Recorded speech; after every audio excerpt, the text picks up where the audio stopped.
Halo teman-teman semuanya, selamat datang di video praktikum kimia materi uji sifat larutan. Pada beberapa waktu yang lalu, saya dan teman-teman dari kelompok 5 melakukan uji coba untuk mengetes atau mengetahui sifat dari berbagai larutan. Penasaran kan gimana prosesnya? Yuk simak terus videonya. Seperti yang sudah saya katakan sebelumnya, materi pada praktikum kali ini adalah uji sifat larutan. Nah, tujuannya itu untuk mengetahui apakah larutan-larutan ataupun senyawa-senyawa yang akan kami tes itu bersifat asam ataupun basa. Sebelum kita membahas hasil praktikum ini, teman-teman tahu nggak sih apa itu larutan asam dan basa?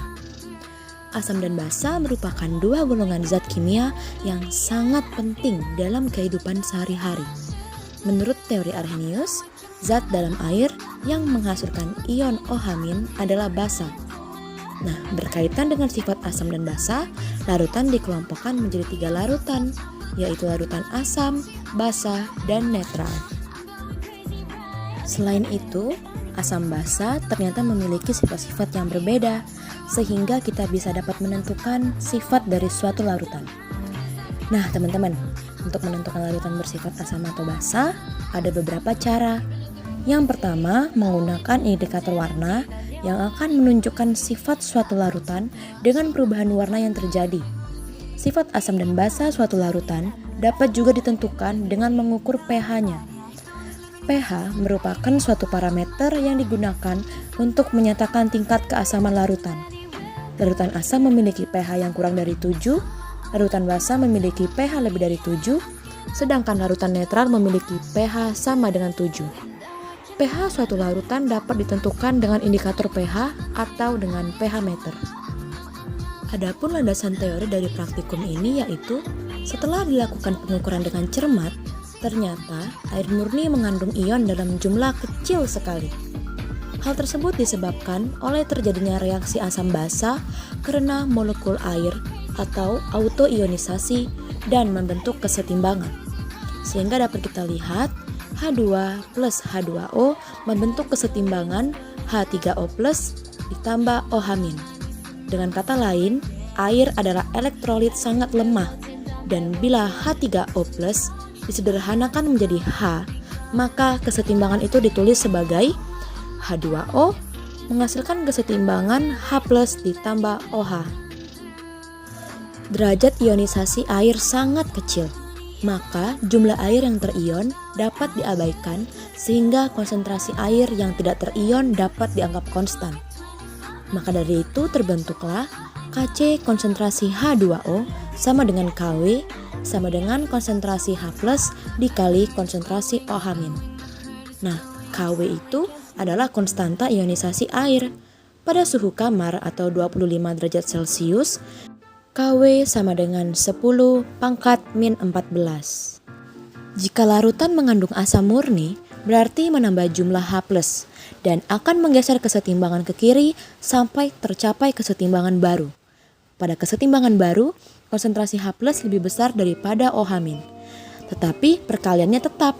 Hal yang sama akan terjadi bila air ditambah basa, sehingga dicapai kesetimbangan baru dengan nilai konsentrasi OH- lebih besar daripada konsentrasi H+, dan perkaliannya tetap 10 pangkat min 14.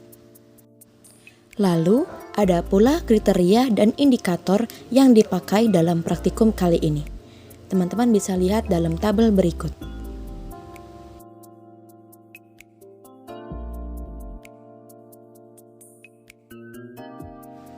Nah, karena kita memakai indikator warna pada praktikum ini, maka dari itu ada pun perubahan warna yang terjadi pada setiap indikator.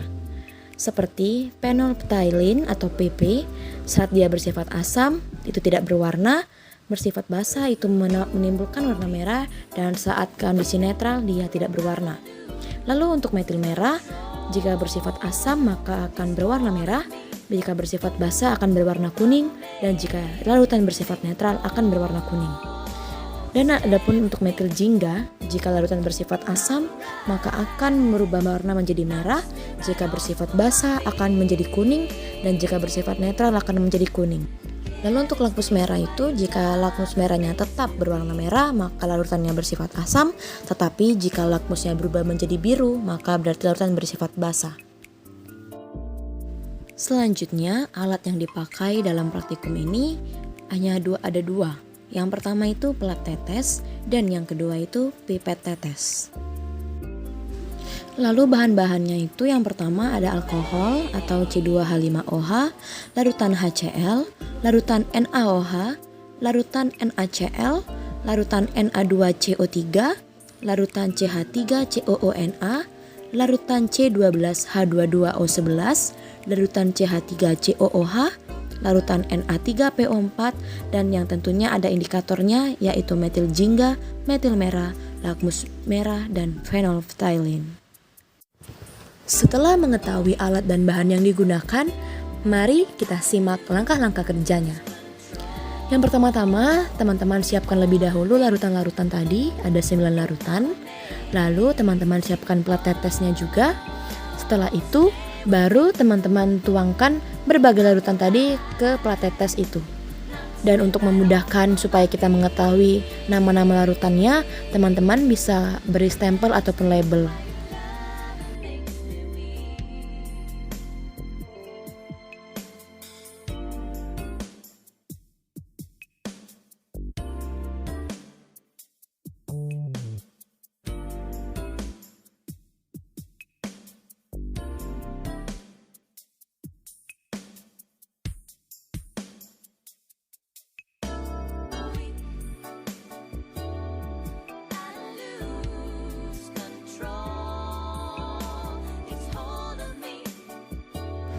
Langkah selanjutnya, kita tetesi setiap indikator ke larutan-larutan tersebut. Dimulai dengan indikator metil jingga atau metil oren.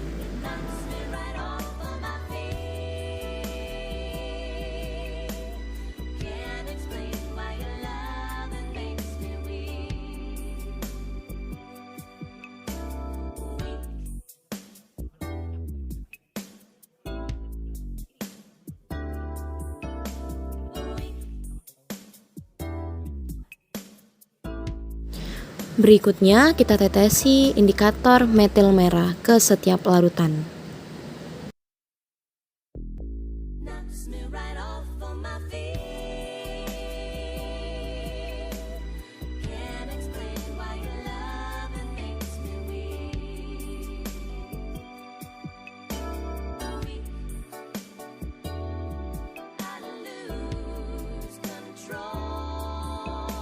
Jika sudah, kita celupkan kertas lakmus merah ke setiap larutan.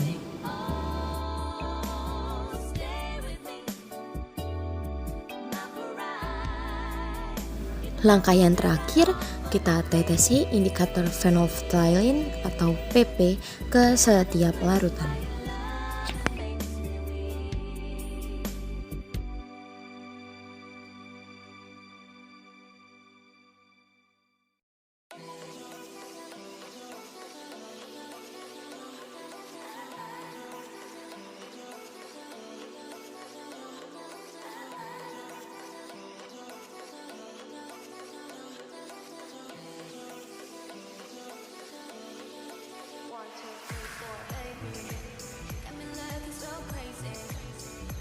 Mari kita lihat hasil pengamatan.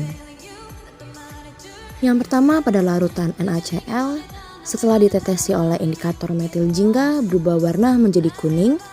Saat ditetesi indikator metil merah berubah warna menjadi oranye. Saat dicelupkan kertas lakmus merahnya tetap berwarna merah. Dan saat ditetesi indikator phenolphthalein, zat tidak berwarna. Sehingga didapatkan grafik pH-nya sebagai berikut. Dan pH-nya itu lebih besar daripada 4,0 tetapi masih lebih kecil daripada 6,3. Yang kedua, untuk larutan Na3PO4, saat ditetesi indikator metil jingga berubah warna menjadi kuning. Saat ditetesi indikator metil merah berubah warna menjadi kuning. Saat dicelupkan kertas lakmus merah, kertas lakmusnya berubah warna menjadi biru. Dan saat ditetesi indikator phenolphthalein atau PP, zat berubah warna menjadi ungu. Sehingga didapatkan grafik pH-nya seperti ini. dan pH-nya itu sama dengan 8,0 sampai 10. Berikutnya hasil pengamatan pada larutan Na2CO3. Saat ditetesi indikator metil jingga berubah warna menjadi kuning. Saat ditetesi indikator metil merah berubah warna menjadi kuning. Saat dicelupkan kertas lakmus merah, kertas lakmusnya berubah warna menjadi biru. Dan saat ditetesi indikator phenolphthalein berubah warna menjadi ungu. Sehingga didapatkan grafik pH seperti berikut dan pH-nya itu lebih besar daripada 10. Untuk larutan C2H5OH, ketika ditetesi indikator metil jingga berubah warna menjadi kuning. Saat ditetesi indikator metil merah berubah warna menjadi merah. Ketika dicelupkan kertas lakmus merah, kertas lakmusnya tetap berwarna merah. Dan ketika ditetesi indikator phenolphthalein, zat tidak berwarna. Sehingga grafik pH-nya seperti ini dan pH-nya adalah 4,0 sampai 4,2. Berikutnya pada larutan CH3COOH. Saat ditetesi indikator metil jingga, zat berubah warna menjadi kuning. Ketika ditetesi indikator metil merah, berubah warna menjadi merah. Ketika dicelupkan lakmus merah, kertas lakmusnya tetap berwarna merah. Dan ketika ditetesi indikator phenolphthalein, zat tidak berwarna. Dan grafik pH-nya adalah seperti ini, sehingga pH-nya lebih kecil daripada 2,9. Untuk larutan NaOH, didapati ketika ditetesi indikator metil jingga, zatnya berubah warna menjadi kuning. Ketika ditetesi indikator metil merah, berubah warna menjadi oranye. Ketika kertas lakmus merah dicelupkan, lakmusnya berubah warna menjadi biru. Dan ketika ditetesi indikator phenolphthalein, zat tidak berwarna. Sehingga pH-nya lebih besar daripada 10. Hasil pengamatan pada larutan CH3COONA. Saat ditetesi indikator metil jingga, zat berubah warna menjadi kuning. Ditetesi indikator metil merah berubah warna menjadi kuning. Dicelupkan kertas lakmus merah ke dalam zatnya, kertas lakmusnya berubah menjadi biru. Dan ditetesi indikator phenolphthalein, zat tidak berwarna. Sehingga pH-nya adalah 8,0 sampai 8,3. Untuk larutan C12H22O11, hasil pengamatannya seperti berikut. Indikator metil jingga, dia zatnya berubah warna menjadi kuning. Ketika ditetesi indikator metil merah, berubah warna menjadi oranye. Ketika kertas lakmus merah dicelupkan, kertas lakmusnya tetap berwarna merah. Dan ketika ditetesi oleh indikator phenolphthalein, zat tidak berwarna. Sehingga pH-nya adalah 5,5 sampai 6,3. Yang terakhir adalah larutan HCl. Zatnya berubah warna menjadi merah ketika ditetesi oleh indikator metil jingga, berubah warna menjadi merah ketika ditetesi oleh indikator metil merah, lalu kertas lakmusnya tetap berwarna merah, dan zat tidak berwarna saat ditetesi oleh phenolphthalein. Sehingga didapati pH-nya adalah lebih kecil daripada 2,9. Jadi intinya, dari percobaan yang telah dilakukan, ciri-ciri larutan asam yang dapat kita lihat langsung dari praktikum tadi adalah zat berubah menjadi merah bila ditetesi metil jingga atau metil merah dan tidak merubah warna kertas lakmus merah serta memiliki pH kurang dari 7. Sedangkan ciri-ciri larutan basa yang dapat kita lihat langsung adalah berubah warna menjadi kuning bila ditetesi metil jingga atau metil merah dan zat bisa merubah kertas lakmus merah menjadi biru serta memiliki pH lebih besar daripada 7. Jadi, dengan adanya penelitian ini dapat disimpulkan bahwa setiap larutan atau senyawa ada yang memiliki sifat yang sama namun juga ada yang berbeda. Untuk mengetahui sifat larutan ada beberapa cara.